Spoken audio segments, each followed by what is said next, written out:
अब हम आते हैं इसके कॉज पे कि क्या कारण है कि इन्फ्लेशन बढ़ने का, क्यों बढ़ता है इन्फ्लेशन, और इन्फ्लेशन जरूरी भी क्यों है इकोनॉमी में, क्यों ना हमेशा प्राइस सेम रखें या कम रखें।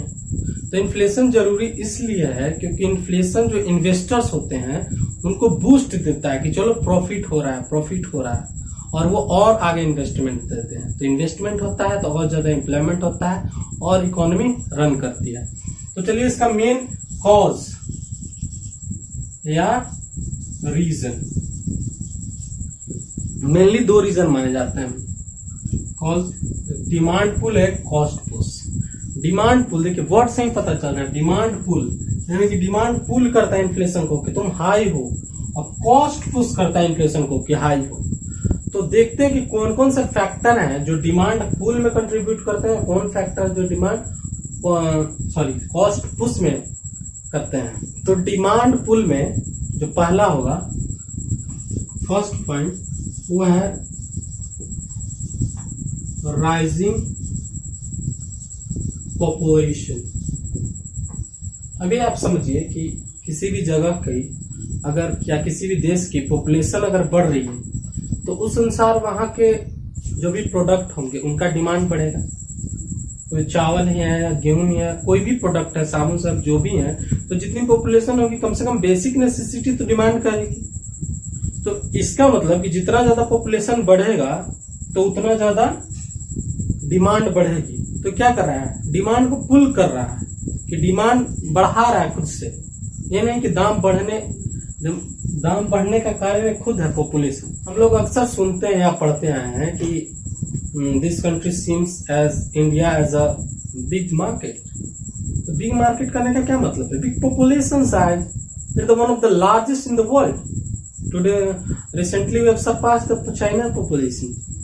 तो then we can understand from it कि राइजिंग पॉपुलेशन से क्या होता है कि मार्केट में डिमांड ज्यादा होती है, और जो भी कैपिटलिस्टिक कंट्री है उनके लिए फेवरेबल है कि कहीं भी ज्यादा पॉपुलेशन हो और वहां पे अपना प्रोडक्ट बेचे। तो क्या होगा, राइजिंग पॉपुलेशन होगा तो डिमांड बढ़ेगा। दूसरा है इंक्रीज इन इनकम। अब मान लीजिए कि किसी का इनकम बढ़ता है, मान लीजिए हमारा पहले इनकम था 10,000, तो हम जस्ट बेसिक नेसेसिटी ही पूरा कर पाते थे, जो भी खाना पीना रेंट वगैरह जो भी। लेकिन अब अगर मेरा इनकम 10 से 20,000 बढ़ जा रहा है तो हम बेसिक नीड्स के अलावा लग्जरी चीज भी कुछ लेंगे, कुछ ज्यादा कंफर्टेबल चीज भी लेंगे। तो क्या होगा, पैसा अगर मेरे पास आया या किसी के पास आया तो क्या करेगा, वो डिमांड जनरेट करेगा। यानी कि increase in income of any person, any community actually leads to increase in demand. तो व्हाट इज आवर पॉइंट कि अभी इंक्रीज इन इनकम है जो 3 टाइप से हो, जैसे देखें डिफरेंट ग्रुप्स के लिए डिफरेंट टाइप से हो सकता है। अगर बात करें लेबर की बात करें तो अगर वेज बढ़ जाए, ठीक, अगर फार्मर की बात करें तो एमएसपी बढ़ जाए, अगर एम्प्लॉय की बात करें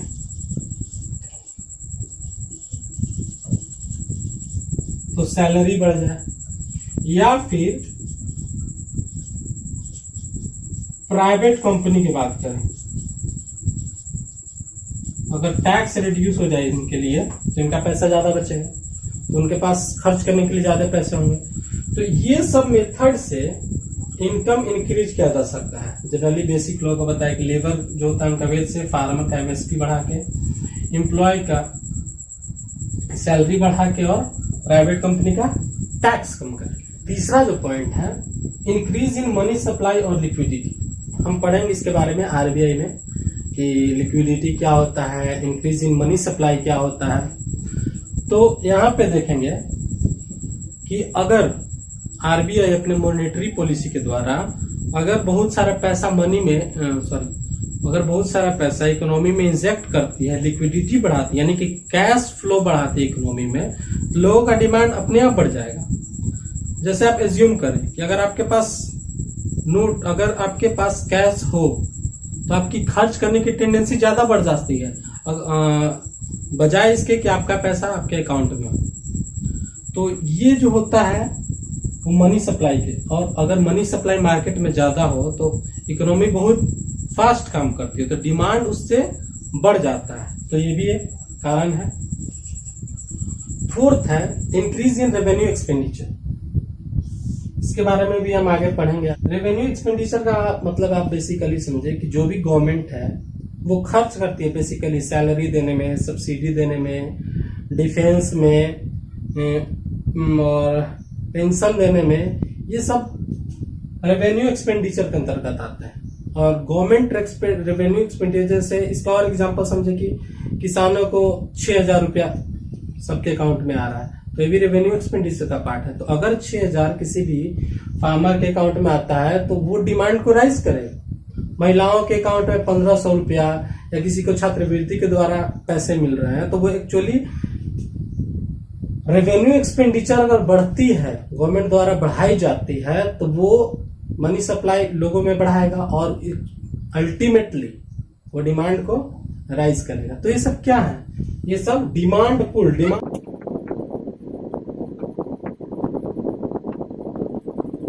एक और हेड है rising consumerism in economy. Consumerism means consumer behaviour, मतलब खर्च करने की जो ज्यादा टेंडेंसी होती है।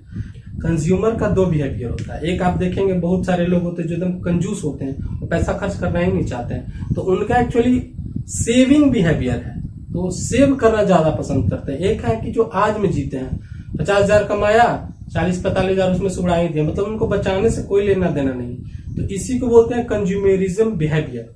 तो कंज्यूमरिज्म जो कंज्यूमर बनने की, मतलब जो ज्यादा खर्च करने की टेंडेंसी है, वो इंक्रीज हुआ है इंडियन इकोनॉमी में। तो इससे क्या होगा? डिमांड बढ़ेगा, क्योंकि सेविंग पे लोग फोकस नहीं करेंगे। तो छठा एक और छोटा हेड है, वो है ब्लैक मनी। एक्चुअली मान लीजिए कि कोई कंपनी है, वो एज्यूम करती है कि इस कंट्री में किसी भी प्रोडक्ट खरीदने के लिए इतने कंज्यूमर हैं उनके इनकम बेसिस पे।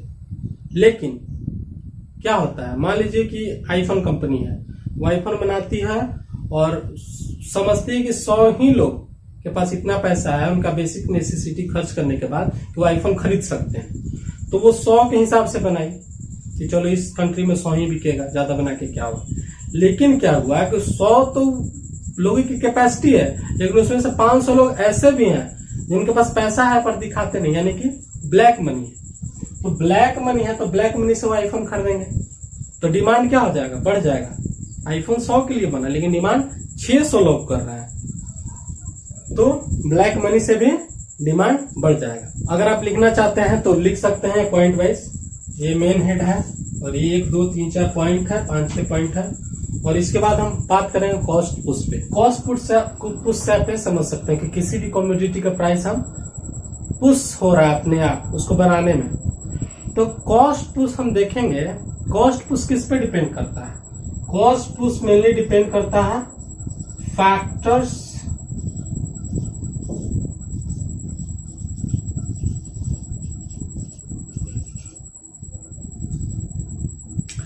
तो कॉस्ट पुश किस पे डिपेंड करता है? कॉस्ट पुश मेनली डिपेंड करता है फैक्टर्स ऑफ प्रोडक्शन। अब आपके लिए होगा कि फैक्टर्स ऑफ प्रोडक्शन क्या है?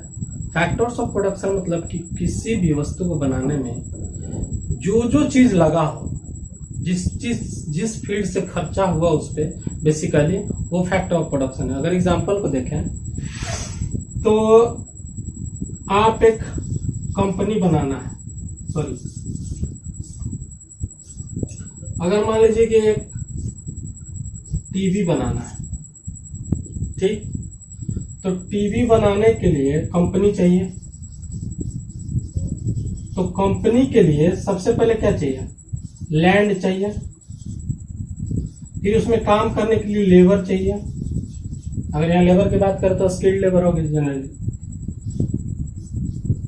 कैपिटल होना चाहिए,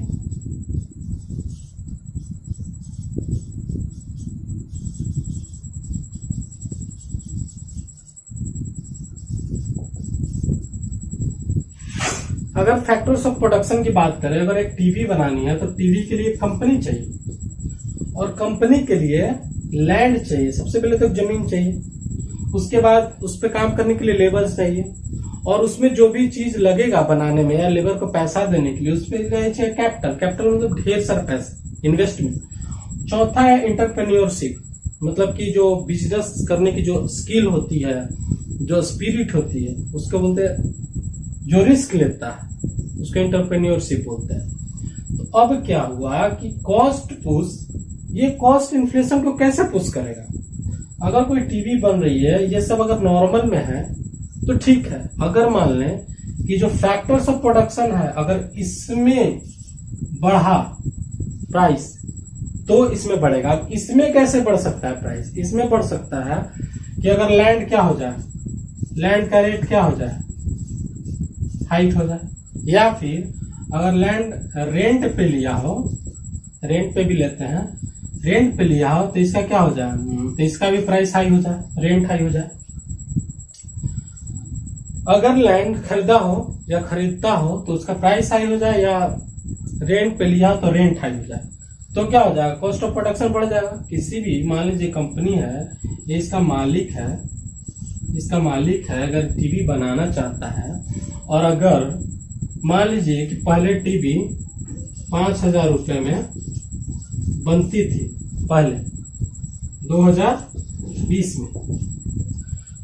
में टीवी 5,000 में बनती थी, लेकिन अब क्या हुआ कि 2023 में कोरोना और इस सब का इन्फ्लुएंस लेके क्या हुआ कि फैक्टर्स ऑफ प्रोडक्शन में प्राइस बढ़ गया, फैक्टर्स ऑफ प्रोडक्शन हाई हो गया, कॉस्ट। तो अब क्या होगा, मान लीजिए लैंड महंगा हो गया तो रेंट पे था तो रेंट महंगा हो गया। अब लेबर था, लेबर भी बोले कि भाई महंगाई है तो इतना में काम चलेगा नहीं, तो वेज बढ़ाइए, तो वेज बढ़ा, या और भी जो बेनिफिट्स है वो बढ़ाना पड़ा उसको। तीसरा है कैपिटल। कैपिटल मान लीजिए कि वो इन्वेस्टमेंट लिया है या लोन लिया है, तो उस पे क्या होगा, इंटरेस्ट रेट बढ़ जाएगा। मान लीजिए अगर इंटरेस्ट रेट बढ़ गया है तो उसकी वजह से क्या हो जाएगा, तो भी कॉस्ट ऑफ प्रोडक्शन हाई हो जाएगा। या इंटरप्रेन्योरशिप, जो इंटरप्रेन्योर है, जो सोचता था कि पहले 10% प्रॉफिट पे काम चल जाता था, लेकिन अब वो सोच रहा है कि नहीं और हमको प्रॉफिट चाहिए। अगर वो 15% प्रॉफिट अब चाहता है तो भी कॉस्ट ऑफ प्रोडक्शन बढ़ाएगा, उसका प्राइस बढ़ाएगा। तो इससे हम ये बेसिकली समझते हैं कि कॉस्ट पुश में फैक्टर्स ऑफ प्रोडक्शन डिफाइन करता है। फैक्टर्स ऑफ प्रोडक्शन मतलब किसी भी चीज को बनाने में, किसी भी वस्तु को बनाने में जो जो फैक्टर इन्वॉल्व हुए, जो कॉस्ट उन पे लगा, तो ये सब आपने देखा कि किस तरह किसका बढ़ेगा, और ये सब सारे जो फैक्ट हैं ये कॉस्ट पुश के लिए जिम्मेदार है। तो जनरली हम क्या कहेंगे, एक हेड में increased cost of increased cost of factor of production, that's it। ये हो गया कॉस्ट पुश। अगर कॉस्ट पुश के और भी अगर हेड्स बनाने हो तो आप दूसरा पॉइंट ये बना सकते हैं। पहला क्या है, अगर कॉस्ट पुश के और भी हेड बनाना चाहते हैं तो दूसरा है इंक्रीज इन इंपोर्ट प्राइस। अगर किसी भी चीज का इंपोर्ट ही हाई प्राइस पे हो रहा है तो जाहिर सी बात है कि उससे जो भी इकोनॉमी में बनेगा वो महंगा ही बनेगा। तो क्या कर रहा है, एक प्रकार से भी इनडायरेक्टली कॉस्ट को पुश कर रहा है, हाई कर रहा है, मजबूर कर रहा है कि दाम बढ़े। जैसे अगर मान लें कि सबसे ज्यादा हम क्या करते हैं, क्रूड ऑयल इंपोर्ट करते हैं। तो क्रूड ऑयल इंपोर्ट करते हैं तो अगर इसका प्राइस हाई होगा तो जाहिर सी बात है कि जो भी पेट्रोलियम प्रोडक्ट होंगे वो हाई हो जाएंगे, जो भी बनेगा इनसे पेट्रोल, डीजल या और भी जो ढेर सारे चीज बनते हैं उनका प्राइस हाई हो जाएगा। दूसरा है कि अगर मान लीजिए कि एडिबल ऑयल हम लोग जैसे पाम ऑयल इंपोर्ट करते हैं और सोयाबीन ऑयल इंपोर्ट करते हैं, खाने वाला जो तेल होता है ये इंपोर्ट करते हैं। अगर वहीं से महंगा आ रहा है तो यहाँ से जो भी चीज बनेगी प्रोसेस्ड होगी, प्रोसेस्ड कंपनी में, तो जाहिर सी बात है कि इनका प्राइस बढ़ाएंगी। अगर वो उनको पहले इंडिया में 100 रुपया मिलता था, अब यहाँ पे प्रोडक्शन कम होने की वजह से 200 रुपया में बाहर से इम्पोर्ट होके आ रहा है, तो उस तेल में जो भी चीजें बनेंगी ऑब्वियसली उस प्रोडक्ट का प्राइस हाई कर देंगी।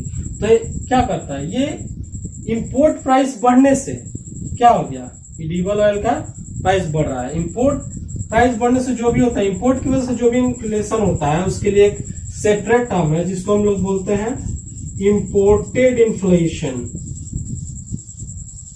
जो कि हम लोग बार बार न्यूज में सुनते हैं। तीसरा इसमें एक और हेड दे सकते हैं फर्टिलाइजर का।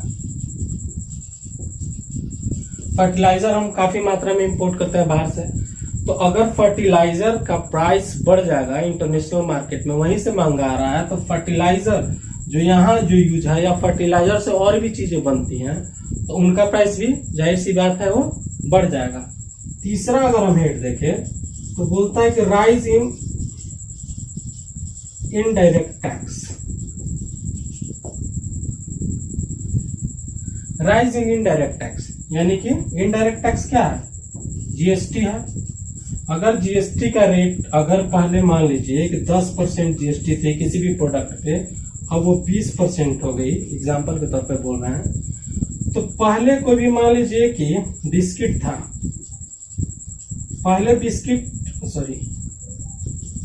पहले मान लीजिए कि कोई बिस्किट था, पैकेट बड़ा, वो 100 रुपये मिलती थी, तो इस पे 100 रुपया उसका प्राइस था और 10 रुपया जीएसटी करके प्लस 10 जोड़ दो तो 110 रुपये मिलती थी।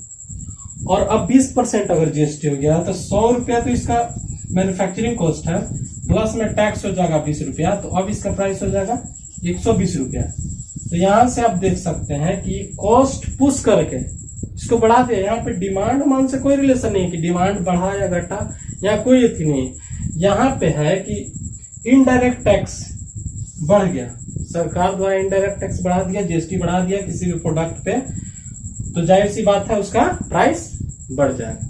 तो अब तक हमने पढ़ा कि इन्फ्लेशन बढ़ने के मेनली 2 कॉज थे, एक डिमांड बढ़ने के कारण जिसे डिमांड पुल, डिमांड ड्रिवन कहते हैं, और दूसरा है कॉस्ट पुश, जो कि किसी भी चीज का बनाने में प्राइस बढ़ता है तो उसकी वजह से इन्फ्लेशन बढ़ता है। तो ये 2 मेनली फैक्टर्स हैं इन्फ्लेशन के लिए मेजरली। लेकिन तीसरा फैक्टर भी, तीसरा कॉज भी है जिसको कहते हैं स्ट्रक्चरल इन्फ्लेशन। तीसरा जो हम कहेंगे एक इन्फ्लेशन का जो कॉज है वो स्ट्रक्चरल इन्फ्लेशन। तो स्ट्रक्चरल इन्फ्लेशन एक्चुअली है क्या, तो इसको ऐसे समझें कि उसमें था कि डिमांड या सप्लाई जो भी था वो डिमांड ड्रिवन और कॉस्ट पुश के लिए रिस्पॉन्सिबल था। बट इसमें है कि इसमें डिमांड भी मोर और लेस सेम है और सप्लाई भी मोर और लेस सेम है, मतलब प्रोडक्शन प्रोडक्ट का उतना ही है, डिमांड भी उतना ही है, लेकिन फिर भी इन्फ्लेशन क्यों हो रहा है, क्योंकि वहां पे सप्लाई में शॉर्टेज आ रहा है। तो कैसे इसको समझे, अब मान लीजिए कि जैसे टमाटर है, टमाटर का प्राइस अभी 120 रुपए 130 रुपए तक पहुंच गया, तो क्यों है, ऐसा नहीं कि टमाटर का प्रोडक्शन बहुत कम हुआ था, production enough in fact the more than the required होता है प्रोडक्शन हमेशा, लेकिन उसके लिए स्टोरेज फैसिलिटीज नहीं है। तो more than 50 to 60% of the product got wastage, मतलब जितने भी पेरिसेबल आइटम है उनका एवरेज रेशियो है कि 50 to 60% वो वेस्टेज हो जाते हैं। तो क्यों, यहाँ पे सप्लाई जो फार्मर प्रोड्यूस किया वो तो कम नहीं था, डिमांड भी वही है, लेकिन फिर भी यहाँ पे डिमांड अभी क्यों जाता है, क्योंकि सप्लाई कम है।